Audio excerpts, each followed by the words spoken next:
හරි අපි landing page එක හැදුවා. දැන් අපිට තියෙන ඊළඟට user function js ෆයිල් එක හදාගන්න.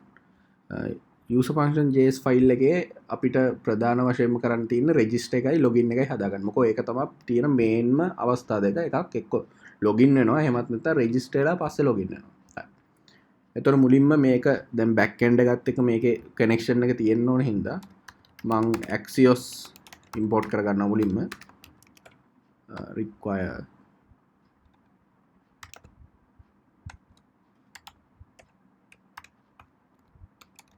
හරි Axios මෙතන equals නේ from හරි import Axios from Axios ඊට පස්සේ export constant register කියලා දාන්නම් මම register equals new user හරි මේ callback functions ලියනවා වගේ වැඩක් return Axios ඊට පස්සේ new line එකක් ගහන්න post හරි දැන් අපි දෙන්න ඕනේ මොකද්ද URL එක කියලා. ඒතර URL එක එන්නේ users/register. හරි. ඒතර අපේ data ටික දාගමු.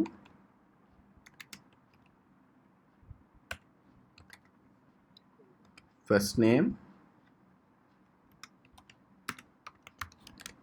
new user.first name register වෙද්දී අලුතෙන් user කෙනෙක් create වෙලා එයාට මේ අපි දාන first name last name email password ඒ ටික එයාට ඒ ටික enter වෙනවා. හරි. එතකොට first name එක හරි ඒ වගේම last name එකක් දාගන්න මෙහෙම. new user dot last name ඊට පස්සේ email dot email password new user dot password හරි ඊට පස්සේ මෙතන dot then response එක අපිට පුළුවන් console.log එකක් දෙන්න registered කියලා. හරි. ඔන්න alert එකකුත් දෙමු window.alert registered. හරි. register part එක හරි. ඊට පස්සේ අපි user ගේ login එක බලන්න ඕනේ. login එකේදී අපිට අර වගේම post request එකක් දාන්න පුළුවන්. එතකොට මේ විදිහට export constant login user return මෙතන දැන් new user තමයි දැම්මේ මෙතන user කියලා දැම්මේ මොකද දැන් අපි ඉන්න user කෙනෙක් තමයි login වෙන්නේ. එතකොට return Axios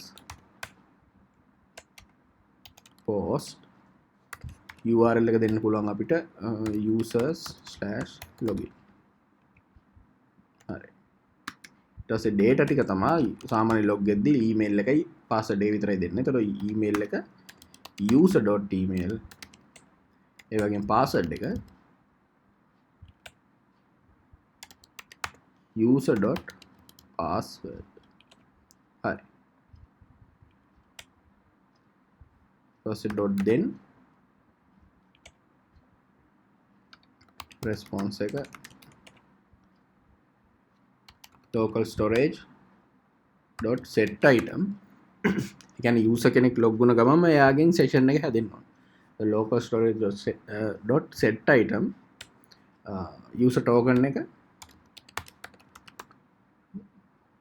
එකට මෙන්න මේ response එකේ තියෙන data ටික වැටෙන්න ඕන. හරි. එතකොට return කරන්න පුළුවන් අපිට response.data. හරි. ඊට පස්සේ catch එකක් දාමු error එකක් හදිසියවත් ආවොත් catch call එකට දාන්න හැකි error console.log error. හරි.